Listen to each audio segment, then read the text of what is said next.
So the other day I saw this video, and when I watched it, I don't know, it just clicked in my head that this is basically the epitome of a lot of what I've been talking about, right? Now, disclaimer, and I've said it before, and I will continue to say it, is my primary purpose is to see the advancement of the Black community. But in order to do that, I think it is important to reveal a lot of the less than stellar parts of it in an effort to be made aware of them and then to strip them away. Right? It's like if you have a spending problem, the easiest way to deal with it is acceptance, right? Look at your bank account, realize you have no money, and then go from there. Don't just keep spending and keep digging yourself in a deeper hole. That's what I feel like a lot of what we do as Black people. I feel like we do that a lot, is in an effort to make us look good in any situation, in an effort to not take responsibility for problems in our community, we will just blame white people, or we'll blame racism, or we'll blame history for why one Black person's life or another might not be where they want it to be compared to somebody else, or why something unfavorable happened to Black people. Now, I'm not ignorant to certain realities. I understand that maybe for this Black person, their life might not be as stellar because they were behind the 8 ball, or maybe they got racially profiled here or there or whatnot. But I'm also aware that that happens to everybody. Now, if you want to try to argue ratios, percentages, or whatnot, then we can go there. But to assert that Black people have a monopoly over being oppressed or being profiled or being harassed, that's not true. Right? That applies to everybody, and there's a lot of Black people who are well off. So it drives me insane when I see Black people do everything in their power to make Black people as a whole look good in any situation, regardless of what it is, whether that's absolving us from responsibility or making us out to be victims when the situation does not call for it. And I love the timing of this video that I'm about to play for you, because last week, I think, I was talking about slavery and how it wasn't just a white initiative. Regardless, like I said, however you want to lay out the percentages, to me it's irrelevant, because slavery is bad, period. Whether it's a white person doing it or a Black person doing it or whatever, it's all bad. But I made that point, and like I said, I'll peek a little bit, if I talk about something and I'm like, yeah, I kind of want to observe and, see what the reception is. And it was just interesting to me because I saw a few people actually attempt to make Black people seem favorable when it comes to them owning slaves. And I'm just like, there's no way that this is happening right now. But because that was the reality, and then in conjunction with me seeing this video, I'm like, oh my goodness, I just hit a gold mine, right? I have to say something about this because this is so timely. It's almost comical, right? This was from The Breakfast Club, which we all know is the best source of news and entertainment that you can get, right? Shout out to freaking Charlemagne and his amazing political takes. Anyway, this was from The Breakfast Club. It was Larry Elder and then some woman on the show. She was asking him questions or whatnot. And I guess the background surrounding it is talking about the power dynamic in the system of America, the justice system, whatever, and how it relates to their conduct when certain things happen, like a Black man dies at the hands of police. So, without further ado, this is Larry Elder talking to this woman and Charlemagne the God. And according to this woman, Black people can do no wrong. Baltimore. Freddie Gray a few years ago. No. That's mayors. I'm not talking. I said system. I'm going to tell you about the system if you allow me to finish my point. I'm not talking about somebody elected and doing a job, sir. I asked what system did we create? What financial system? Okay, let's talk about the system of one of the largest. Let him say his point, thank you. man. One of the systems of one of the largest cities in America, Baltimore. Freddie Gray died in police custody a few years ago. The mayor was Black. The head of the police department was Black. Number two. It's not in charge of the system, but go ahead. Number two person in charge of the police department was Black. Still not in charge of the all of system. city council, Democrats, majority black. Still not in charge of the system. Wow. That's a position. 6 officers charged, 3 of them were black. A judge before whom 2 of the officers tried their case found him not guilty was black. Still not in charge of the system. The city intendant of public schools was black. The county superintendent of public schools is black. The attorney general at the time, Loretta Lynch, is black, as was the president of the United States, was black. And yet, still not in charge of the system. So who's in I charge of asked the you a system, simple Ted? question, sir. Well, Wanda Sykes said when Barack Obama got elected, how are you going to complain about the man when you are the man? Now, from the president to the attorney general to the state attorney to the mayor to the head of the police department to the commissions of the schools in the city and in the county to the majority of city council in that city, all of them are black. And you're still saying that we don't run anything? Now, the issue that Larry Elder is referring to is the killing of Freddie Gray. He died from a severe spinal cord injury suffered while in police custody on April 19th, 2015. It's horrible, whatever the context is. I've said it a million times before. I hate it when people die at the hands of another person, regardless if it was justified or unjustified. At the end of the day, these are people. They're not numbers, they're not statistics, and they're not just simply news stories that you can talk about for 30 seconds and then jump to tomorrow's weather, right? These are people. So regardless of the circumstances, it is always unfortunate. But just like the George Floyd situation, where you look at all of these black people in the police force and the justice system who have influence to be able to do something about it, they are absolved of responsibility because they are black by other black people.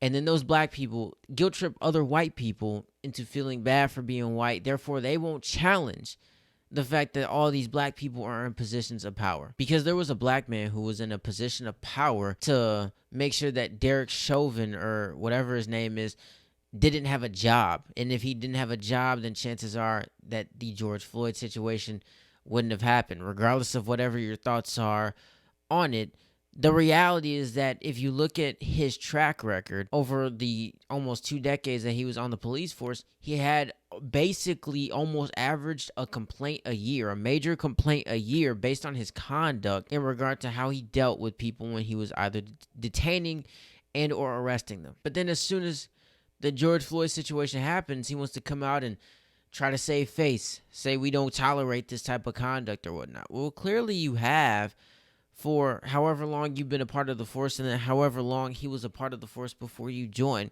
And it's the exact same thing here with what Larry Elder is talking about, right? Is that this killing happens and it's horrible. But if you look at all of these positions, all of the people in positions of power to be able to do something, down the list, they are black people who are making the decisions to have certain officers on the force or to not indict these people or whatever the case may be. So instead of being able to just admit that some black people's hands aren't clean in this situation, no, you see what she's trying to do? She's trying to be like, well, who built the system?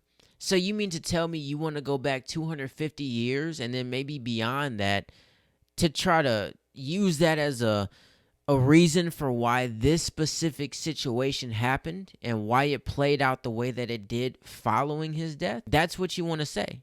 That's what she's insinuating. Or that's what she's saying, period. Not even insinuating. That's what she's saying, right? Is he's telling her all these black people who are in positions of power and influence to do something about it, regardless of what it is, to do something about it. Yet they're letting these people off left and right, or they're letting these officers maintain their positions. So then when she's kind of caught in her own argument and has to save face, well, no, I'm not talking about that. I'm talking about who built the system. So let me go back 250 years to account for something that happened in 2015. That's the point that I'm trying to make, right? And that's literally what I've said before, and I'll say it again. It's people who are products of their past who also decide to be prisoners of their past. And a woman like her and a bunch of other people, they are prisoners of the past. That is a problem, because you can't effectively move forward like that.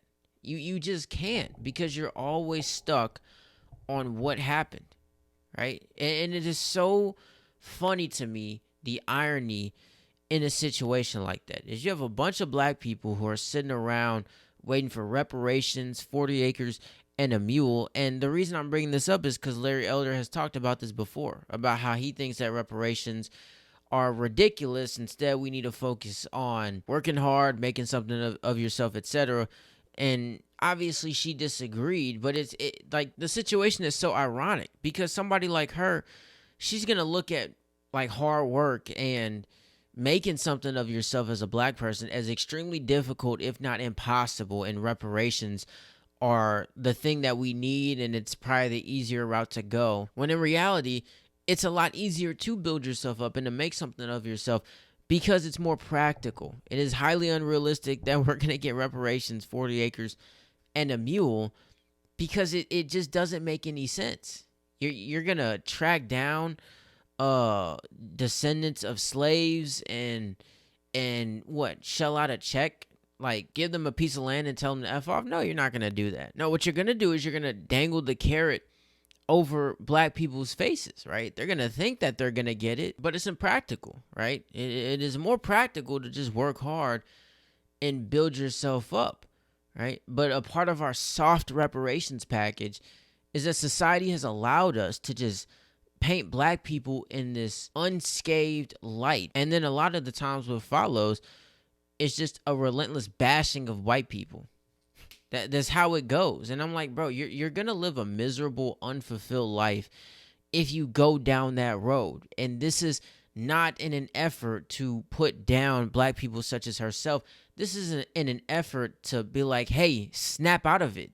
Because, yeah, at this rate, your life will be like very, very hard and unfulfilling, and you will just be miserable. And on top of that, if you care about the black community at all, you would stop going down this route.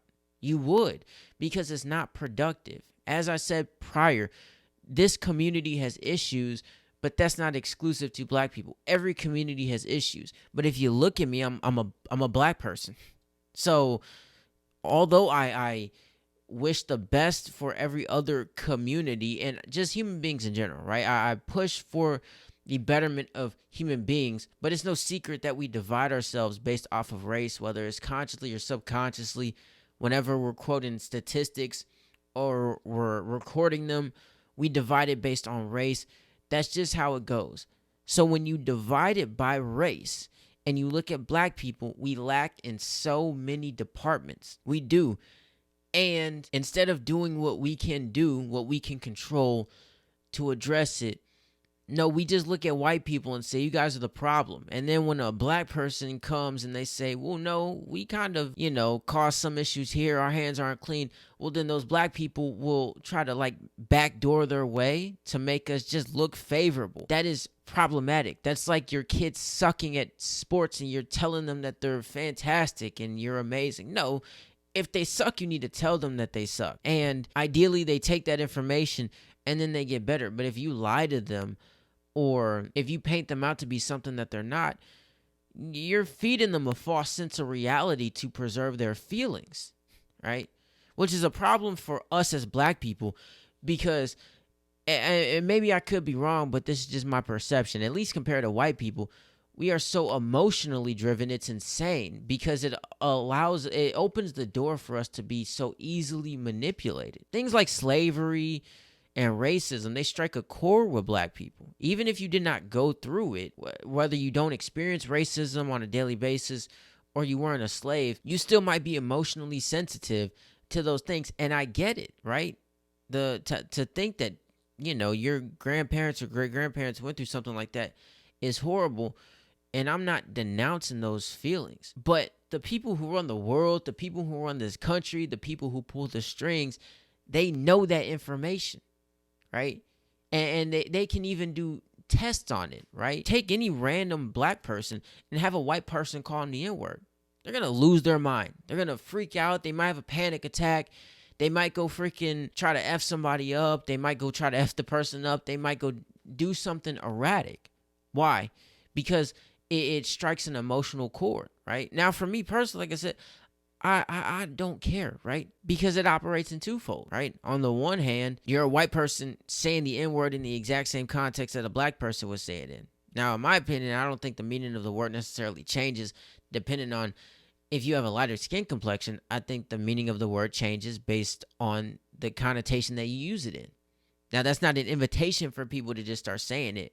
And by people, I mean all people, right? Not just white people, but white people, black people, everybody. But even if someone is saying it to me, even if a white person is saying it in a disrespectful way, at the end of the day, I don't really care. And not just because I just like let people walk all over me and be disrespectful to me or whatnot. But I mean, if somebody called you like a bitch, like, would you feel the exact same way if they called you like a nigga or something like that? And if you get more emotional from the latter, well, then you might want to do some self-reflection, right?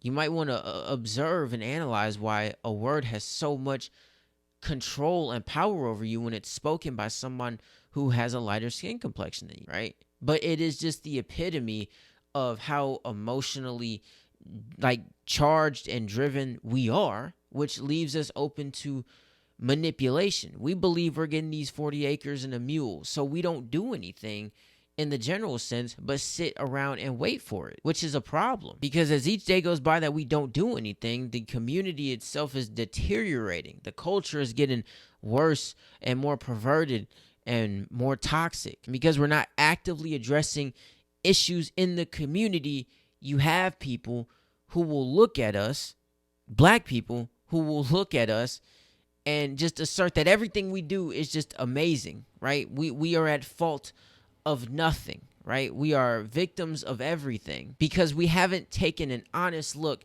at the issues that we have within ourselves, within this community. No, I got to go on the Breakfast Club and I got to try to assert how, regardless of if there's 55 black people in power in this little area, right, out of 60 people, right, somehow, some way, our hands are still clean, and the 5 white people who are present, no, this is all their fault, right? Because their ancestors created a system 250 years ago that accounts for a situation that happens in 2015. Like, make it make sense, bro. Because right now it doesn't.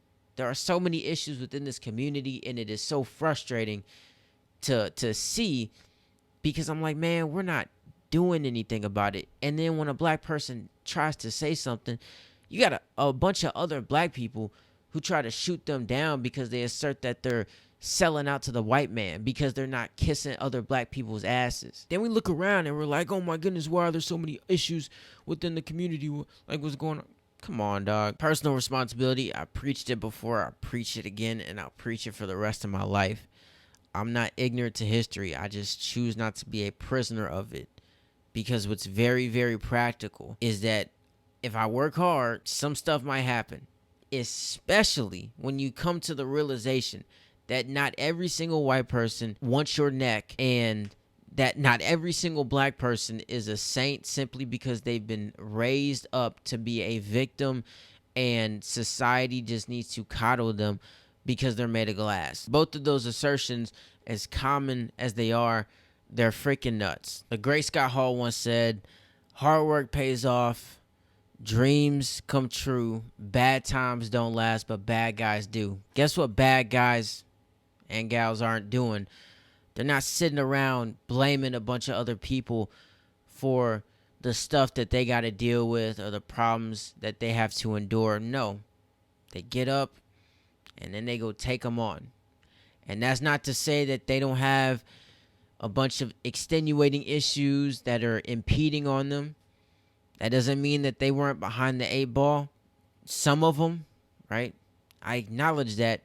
But that's not an excuse to just go through life operating as if you have no control over anything in your life at all. And that all the bad stuff that happens is just a white person's fault. And that black people are to take no responsibility because we've been through so much, right? We've been through so much that, you know, there's no way that anything could be our fault. Come on now, that's ridiculous. You take a little bit of hard work, fuse it with some accountability, and some good things happen, right?